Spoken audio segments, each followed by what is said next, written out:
ध्वनिर्वर्णा पदं वाक्यमित्यास्पदचतुष्टयम् यस्याः सूक्ष्मादिभेदे वाग्देवीं तामुपास्महे।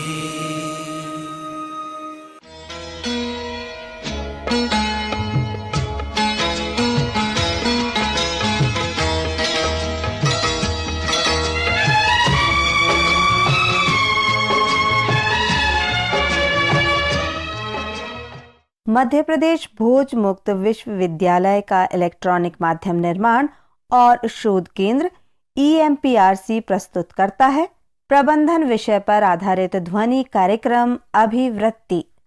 ये कार्यक्रम प्रबंधन में डिप्लोमा, स्नातकोत्तर डिप्लोमा और MBA पाठ्यक्रम के प्रथम वर्ष के विद्यार्थियों के लिए प्रथम प्रश्न पत्र, प्रबंधन के नियम और संगठनात्मक व्यवहार की तीसरी इकाई पर आधारित है। इस कार्यक्रम की विषय विशेषज्ञ और वार्ताकार हैं डॉक्टर वीणा दानी। इस कार्यक्रम का ध्वनि मुद्रण, संपादन और प्रस्तुतिकरण किया अमर बहादुर यादव ने। तो लीजिए साथियों, सुनिए प्रबंधन विषय पर आधारित ध्वनि कार्यक्रम अभिवृत्ति। आज प्रस्तुत है इस कार्यक्रम का दूसरा भाग।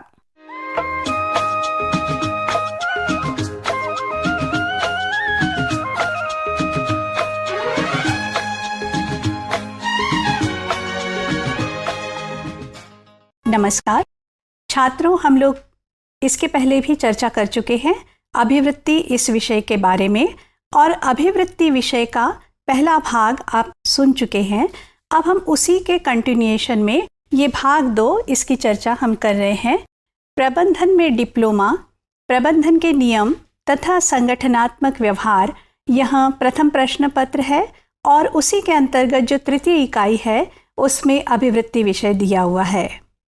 तो अब तक के हमारी चर्चा के अनुसार छात्रों आप समझ ही गए होंगे कि हमारी अभिवृत्ति, हमारी मनोदशा यानी कि हमारा नज़रिया, यह हमारे जीवन के लगभग हर एक पक्ष को प्रभावित करता है। चाहे जहाँ भी कोई व्यक्ति काम करता रहे, चाहे आप छात्र के रूप में जहाँ भी पढ़ाई करते रहे, जब तक हमारी अभिवृत्ति सकारात्मक नहीं होगी तब तक हमें जीवन में पूरी सफलता नहीं मिल सकती।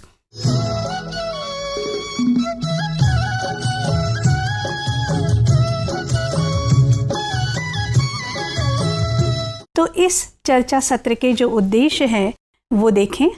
इस चर्चा सत्र के पश्चात आप अभिवृत्ति को सकारात्मक बनाए रखने के उपाय जानेंगे, मूल्य की अवधारणा समझेंगे, मूल्य व अभिवृत्ति में विभेद करेंगे, अभिवृत्ति परिवर्तन की परिस्थितियां बतलाएंगे, अनुनयात्मक संप्रेषण द्वारा अभिवृत्ति परिवर्तन को वर्णित करेंगे। तो इतने सब उद्देश्यों की हम लोग अभी चर्चा करने जा रहे हैं।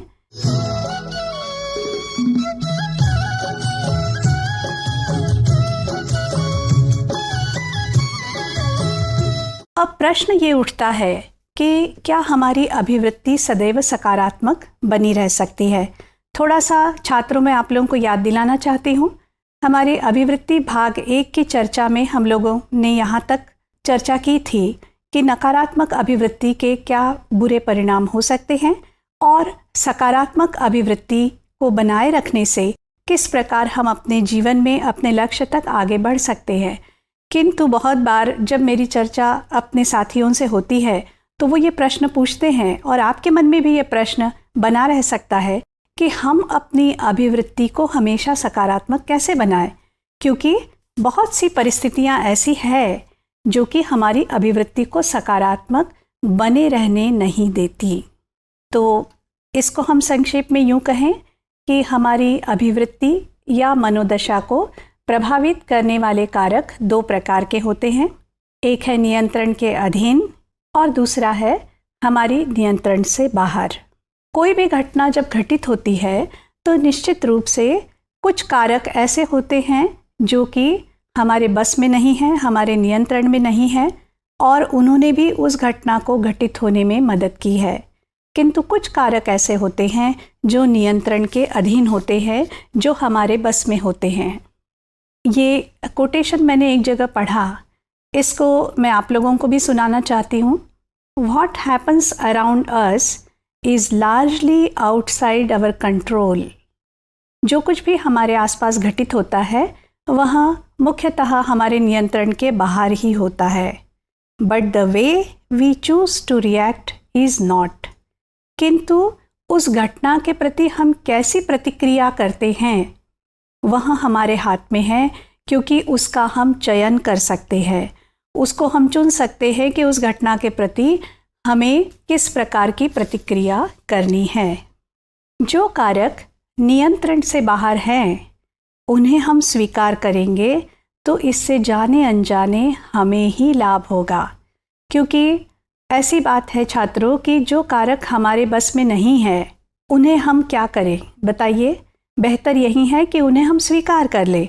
तो इससे कम से कम हमें ये तो फ़ायदा होगा कि जितने जल्दी हम उन कारकों को स्वीकार करेंगे उतनी जल्दी हम अपना रवैया, हम अपनी मनोदशा को सकारात्मकता की ओर ले आएंगे।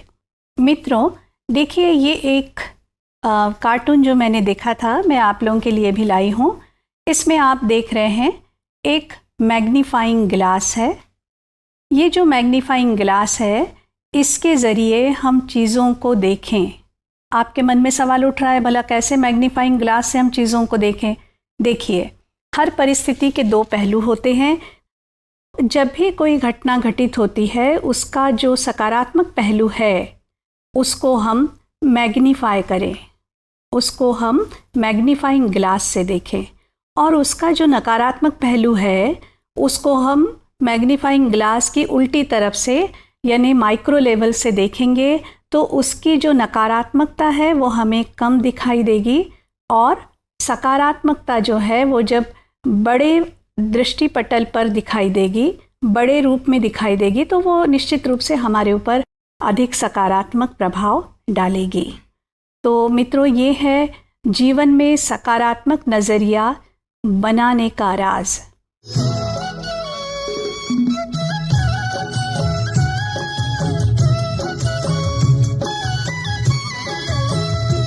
अब थोड़ा और हम आगे बढ़ें। सकारात्मक अभिवृत्ति कैसे बनाएं? निरंतर प्रयास करें। अपने आप कभी भी सकारात्मक अभिवृत्ति बन ही नहीं सकती, हमें इसके लिए सक्रिय कोशिश करनी पड़ेगी। छोटी छोटी खुशियां ढूंढें। लंबी खुशियों का इंतज़ार करते यदि हम बैठे कि ये अवसर आएगा तब हम जा कर के खुश होंगे, इसका मतलब ये है कि वो अवसर आने तक क्या आप कभी खुश रहेंगे ही नहीं? तो ऐसा नहीं करेंगे। छोटी छोटी खुशियां हम तलाशते रहें और खुश भी होते रहें। भावनाओं को छुपाए नहीं बल्कि अभिव्यक्त करें। जितना आप भावनाओं को अभिव्यक्त करेंगे, चाहे वे नकारात्मक भावनाएं ही क्यों न हो, उतना अधिक आपका नज़रिया सकारात्मक बनने में आपको फ़ायदा पहुँचेगा, लाभ होगा। आनंददायक व पसंदीदा कार्य करें। अपनी रुचि के कामों में ज़रूर हिस्सा लें। नकारात्मक बातों पर चिंतन ना करें, क्योंकि ऐसी बातों पर यदि हम कितना भी सोच विचार करेंगे तो उससे कुछ भी भला नहीं होने वाला। परिस्थितियों को अवसर के रूप में देखें। चाहे आपके सामने कोई ऐसी गंभीर समस्या भी आ गई है जिसका आपको हल दिखाई नहीं दे रहा, तो भी यदि हम उसी परिस्थिति को इस रूप में देखेंगे कि हमारे लिए ये एक चुनौती है, हमारी काबिलियत के लिए ये एक चुनौती है और हम इस समस्या का भी मुकाबला करने का ये हमें एक अवसर मिला है, ये एक हमें चांस मिला है, इस रूप में यदि हम देखते हैं तो ज़रूर उसका भी कोई ना कोई हल निकल आता है। कभी भी हार न मानिए। तो ये है सकारात्मक नज़रिया बनाने रखने के कुछ उपाय।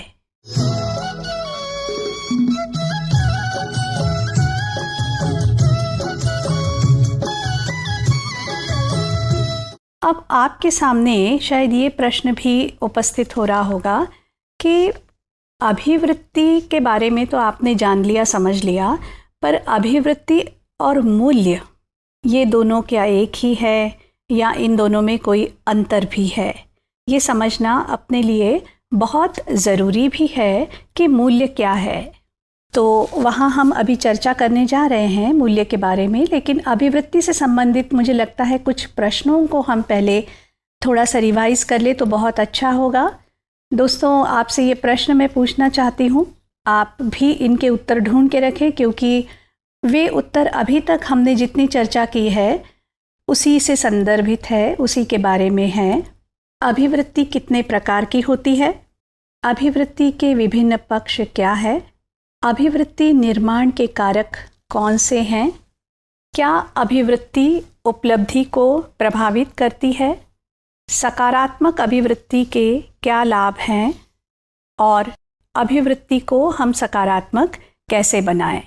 तो ये प्रश्न आपके लिए हैं जो कि इस चर्चा सत्र पर ही आधारित है। अब हम जानना चाहते हैं मूल्य के बारे में। मूल्य के बारे में हम चर्चा करेंगे कि मूल्य क्या है और किस प्रकार मूल्य तथा अभिवृत्ति में अंतर होता है। तो संगठनात्मक व्यवहार में और प्रबंधन के क्षेत्र में मूल्यों का बहुत महत्व है। इसलिए भी क्योंकि मूल्य हमारी अभिप्रेरणा को और हमारी अभिवृत्ति को भी प्रभावित करते हैं। यहाँ तक कि हम किस चीज़ का प्रत्यक्षीकरण करेंगे, किस वस्तु की ओर ध्यान देंगे, ये भी कुछ हद तक हमारे मूल्य ही निर्धारित करते हैं। मूल्य यानी वैल्यूज़ मूलभूत दृढ़ विश्वास यानी कन्विक्शंस हैं। कोई विशिष्ट व्यवहार व्यक्तिगत या सामाजिक रूप से वांछित है या नहीं, इसका निर्धारण मूल्य द्वारा होता है। अब मैं आपको इसके लिए एक दो उदाहरण बताऊं। जैसे मान लीजिए किसी देश में मृत्युदंड दिया जाना चाहिए अथवा नहीं, कुछ व्यवसायों में आरक्षण होना चाहिए अथवा नहीं। ये जो प्रश्न है वे मूल्य आधारित है, क्योंकि कोई व्यक्ति इसका उत्तर हाँ के रूप में दे सकता है, होना चाहिए, और कोई ये कह सकता है कि ये होना नहीं चाहिए।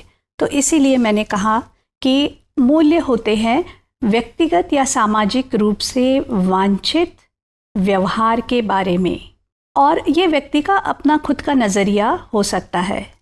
मूल्य में निर्णयात्मक तत्व होता है, जजमेंट। जीवन के प्रारंभिक वर्षों से ही इनका निर्माण शुरू हो जाता है।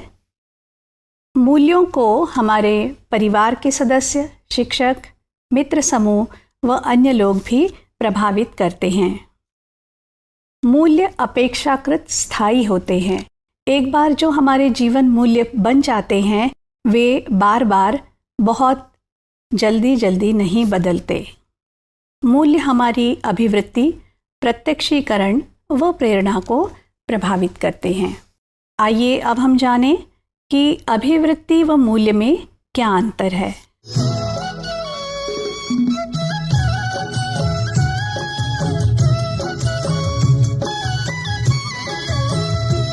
सबसे पहली बात, जैसा कि हमने चर्चा की थी, अभिवृत्ति का संबंध किसी भी मूर्त या अमूर्त वस्तु से होगा, या व्यक्ति से होगा, या परिस्थिति से होगा, जबकि मूल्य का संबंध किसी वस्तु के संपूर्ण समूह से होता है। अभिवृत्ति की तुलना में मूल्य में भावात्मक पक्ष अधिक प्रबल होता है। कई वैयक्तिक अभिवृत्तियां मिलकर एक मूल्य का निर्माण होता है। अभिवृत्तियां 3 प्रकार की होती है, सकारात्मक, नकारात्मक और तटस्थ, किंतु मूल्य कई प्रकार के होते हैं। अभिवृत्तियों की तुलना में मूल्य अधिक स्थिर व स्थायी होते हैं। तो छात्रों, अभी तक हमने जो चर्चा की थी वो मूल्य तथा मूल्य और अभिवृत्ति में जो अंतर है उसके बारे में की थी। अब हम इस बात की चर्चा करेंगे कि अभिवृत्ति में परिवर्तन हो सकता है अथवा नहीं।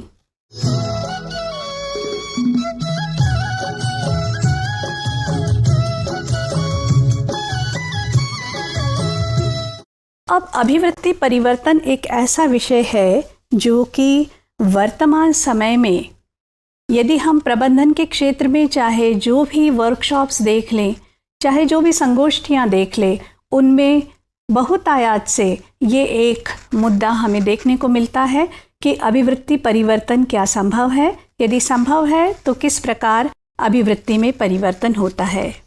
अब भला अभिवृत्ति परिवर्तन को इतना महत्वपूर्ण क्यों माना गया? चलिए पहले ये कथन ही आपको सुना देती हूँ। विलियम जेम्स का कहना है, मेरी पीढ़ी की सबसे बड़ी खोज यह है कि मनुष्य अपनी अभिवृत्ति में बदलाव लाकर अपनी जिंदगी को बेहतर बना सकता है। यानी निश्चित रूप से अभिवृत्ति परिवर्तन एक बहुत महत्वपूर्ण मुद्दा है। Attitude change is one of the main industries of modern world. आधुनिक विश्व के प्रमुख उद्योगों में से एक अभिवृत्ति परिवर्तन है। ऐसा इसलिए कहा गया है क्योंकि आज हम अपने आसपास देखें, हमारे उद्योजक, शिक्षक, राजनेता, नियोक्ता, विज्ञापनदाता सभी इस बात के लिए प्रयासरत होते हैं कि हमारी अभिवृत्ति में किस प्रकार परिवर्तन लाया जाए। आप देखते हैं रोज़मर्रा जब आप टीवी खोलते हैं, अखबार पढ़ने लगते हैं, उसमें कई प्रकार की बातें लिखी हुई होती है। विज्ञापन के ज़रिए तो बार बार इस बात पर बल दिया जाता है कि कोई अमुक एक उत्पाद किस प्रकार आपके लिए बहुत अधिक लाभदायक है। यानी ये भी अभिवृत्ति परिवर्तन का ही एक प्रकार है। प्रजातांत्रिक समाज में अभिवृत्ति परिवर्तन से ही व्यवहार नियंत्रण संभव है। बहुत स्पष्ट है क्योंकि प्रजातांत्रिक समाज में किसी भी नागरिक के ऊपर किसी प्रकार की बंदिश नहीं लगा सकते। स्वतंत्र रूप से सोचने के लिए, स्वतंत्र रूप से अपना व्यवसाय चुनने के लिए पूरे तरह से वह आत्मनिर्भर होता है। तो फिर आप भला उसके व्यवहार को नियंत्रित कैसे करेंगे? तो व्यवहार को नियंत्रित करने का यह एक बहुत ही सिविलाइज्ड, एक बहुत ही जाना माना तरीका है कि उसकी अभिवृत्ति में परिवर्तन लाए और इस प्रकार हम उसके व्यवहार पर भी नियंत्रण कर ले। आप बलपूर्वक अपनी इच्छानुसार लोगों से कोई काम नहीं करवा सकते, किंतु यदि उनके विचारों में परिवर्तन हम लाते हैं तो निश्चित रूप से उनके व्यवहार में भी हम परिवर्तन ला सकते हैं। अब हम इस बात की चर्चा करें कि अभिवृत्ति परिवर्तन क्या होता है, तो किस प्रकार होता है।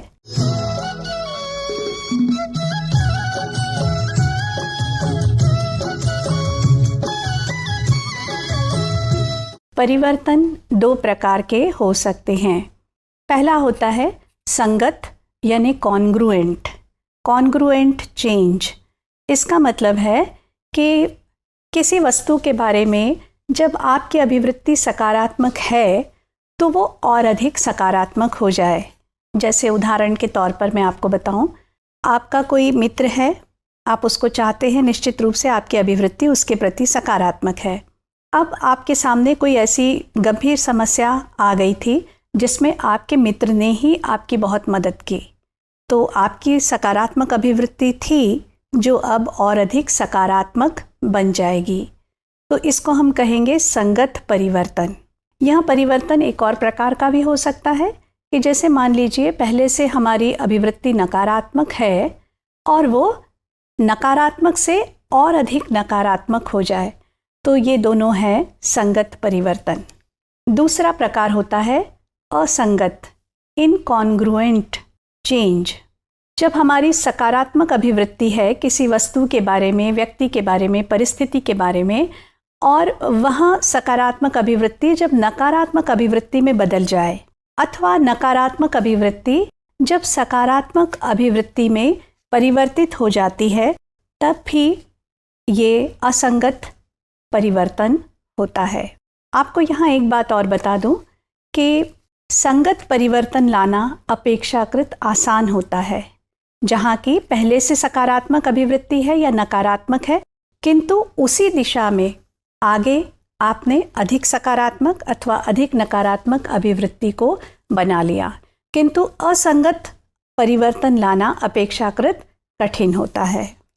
अभिवृत्ति परिवर्तन के उपाय। अभिवृत्ति परिवर्तन कुछ उपायों से लाया जा सकता है। वास्तव में यह बात इस प्रिंसिपल पर आधारित है कि हमने आपसे चर्चा की थी पिछले सत्र में कि अभिवृत्ति एक अर्जित व्यवहार है, it is an acquired behaviour. तो यदि अभिवृत्ति अर्जित व्यवहार है, इसका मतलब परिस्थितियों द्वारा संपोषित व्यवहार है, तो निश्चित रूप से यदि हमने अभिवृत्ति परिवर्तन के लिए परिस्थितियों में बदलाव लाया तो फिर परिवर्तन अवश्यंभावी होगा। यानी कि सरल शब्दों में, अभिवृत्ति में यदि परिवर्तन लाना है तो परिस्थितियों में हम बदलाव ले आएं। चलिए देखते हैं कैसे। तो सबसे पहले है सुझाव के द्वारा।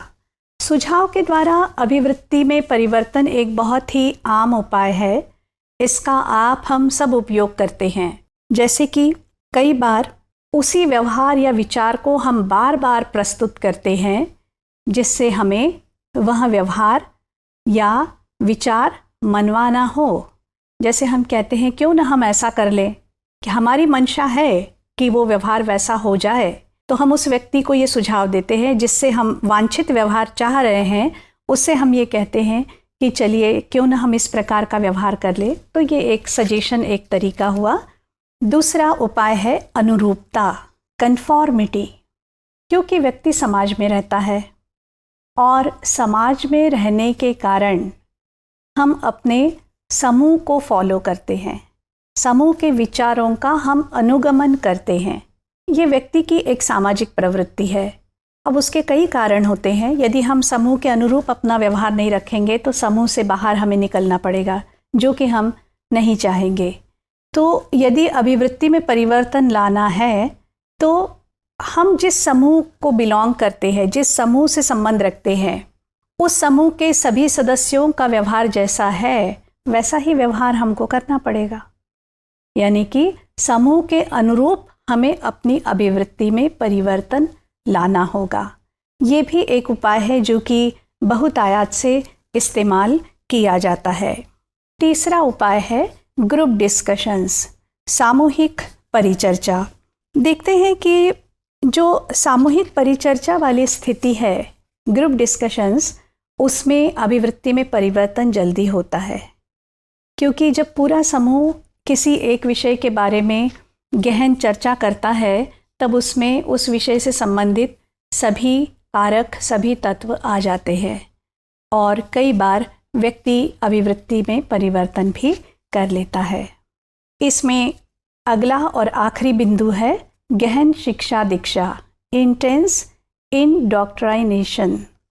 इसका मतलब ये है कि ऐसी सामाजिक प्रभाव की परिस्थितियाँ उत्पन्न की जाए जिसमें व्यक्ति को क्रमबद्ध ढंग से कुछ न कुछ सिखाया जाए अथवा पढ़ाया जाए। जैसे कि हमारे धार्मिक गुरु हमें जो कुछ भी बतलाते हैं, उपदेश देते हैं, वो भी इसके अंतर्गत आ सकता है।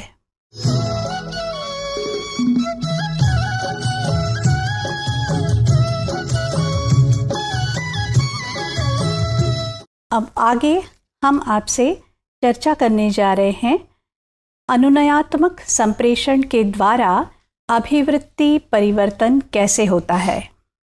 अनुनयात्मक संप्रेषण एक बहुत ही जानी मानी तकनीक है, जानी मानी प्रविधि है और इसके द्वारा कई उद्योग समूहों में भी अभिवृत्ति में परिवर्तन लाया जा चुका है। सामाजिक प्रभाव को व्यक्ति स्वीकार करता है, अतः अभिवृत्ति परिवर्तन संभव हो पाता है। सामाजिक प्रभाव को स्वीकार करने की तत्परता ही अनुनयता है।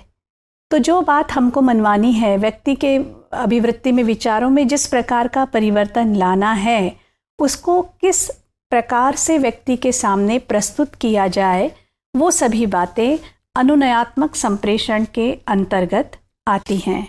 अभिवृत्ति परिवर्तन अनुनयात्मक संप्रेषण के द्वारा, इसके अंतर्गत मुख्य रूप से 4 बिंदु है।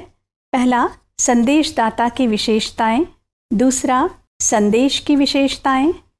तीसरा, ग्रहणकर्ता अथवा श्रोता वर्ग की विशेषताएं। और चौथा, संदेश का माध्यम। तो अब हम एक एक करके इन्हीं बिंदुओं पर चर्चा करते हैं। सबसे पहले हम बात कर रहे हैं संदेशदाता की विशेषता के बारे में।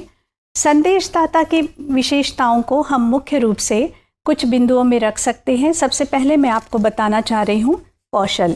संदेशदाता कितना स्किलफुल है, उसके पास कितनी एक्सपर्टीज़ है, वह अपने विषय का विशेषज्ञ है अथवा नहीं, ये बातें अभिवृत्ति परिवर्तन को बहुत गहरे तक प्रभावित करती है।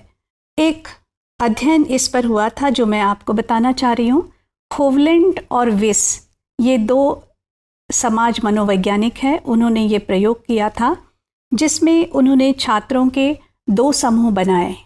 दोनों समूहों को दी गई सूचनाएं बिल्कुल एक समान थी, किंतु पहले समूह को ये कहा गया कि आपको जो सूचनाएं दी जा रही हैं वह एक एक्सपर्ट के द्वारा दी जा रही है, विषय विशेषज्ञ के द्वारा दी जा रही है, और दूसरे समूह से ये कहा गया कि आपको दी गई सूचनाएं किसी विषय विशेषज्ञ की नहीं है, ये कहीं ऐसे ही छपी थी, कहीं प्रकाशित हुई थी, उसको हम आपको सुना रहे हैं। नतीजा ये हुआ कि पहला समूह जिसने कि किसी विषय विशेषज्ञ की सूचनाएं हैं ऐसा सुनकर सूचनाओं को ग्रहण किया था, उन्होंने अपनी अभिवृत्ति में 30% बदलाव लाया। और दूसरा समूह जिसने कि ये सोचा, जिसको ये बताया गया था कि यहाँ कहीं प्रकाशित खबर हम आपको सुना रहे हैं, उनकी अभिवृत्ति में मात्र 7% ही बदलाव आया। यानी जो संदेशदाता है उसमें कितनी एक्सपर्टीज़ है, उसमें कितना स्किल है, कितना कौशल है, इस बात का प्रभाव बहुत पड़ता है।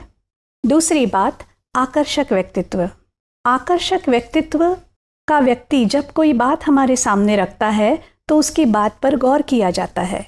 इसके बारे में चाइकिन और पोलॉक ने कुछ अध्ययन किए थे और उन्होंने ये पाया था कि संदेशदाता जब आकर्षक होता है तो उसकी बात को तत्परता से ग्रहण भी किया जाता है और उसकी बात की तरफ बहुत जल्दी गौर किया जाता है। तीसरी बात है प्रेरणा।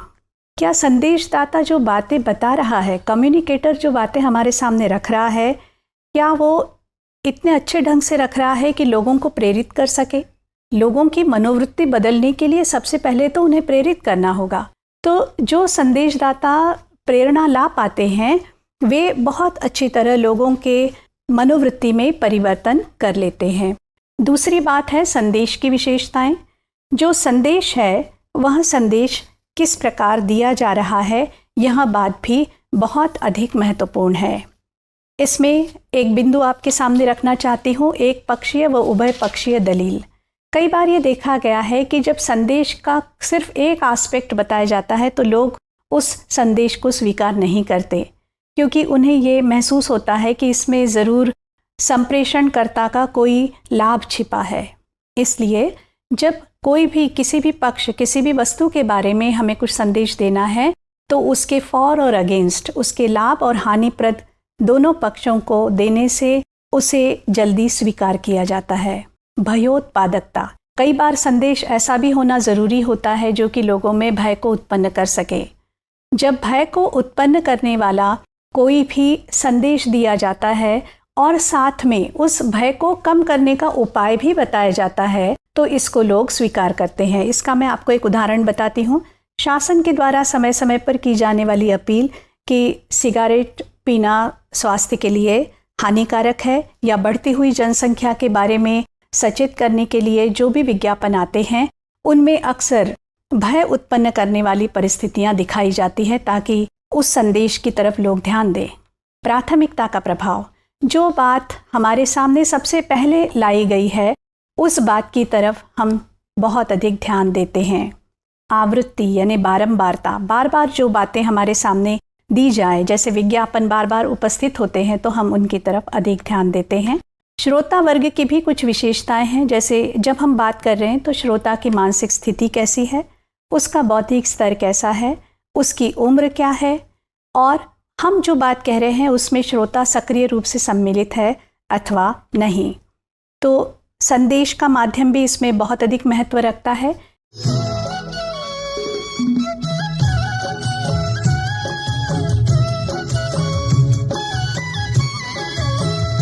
तो दोस्तों, हम अब समाप्त करते हैं अपनी चर्चा को कि जब हम अपने अभिवृत्ति में परिवर्तन लाते हैं तब अपना व्यवहार परिवर्तित करते हैं। जब व्यवहार में परिवर्तन होता है तब निष्पादन भी स्वतः ही परिवर्तित हो जाता है और जब निष्पादन में परिवर्तन होता है तब आपका जीवन ही परिवर्तित हो जाता है। हम चीज़ों को उसी प्रकार नहीं देखते जिस प्रकार वह वस्तुतः है, बल्कि उसी दृष्टि से वस्तुओं को देखते हैं जैसे हम स्वयं हैं। धन्यवाद।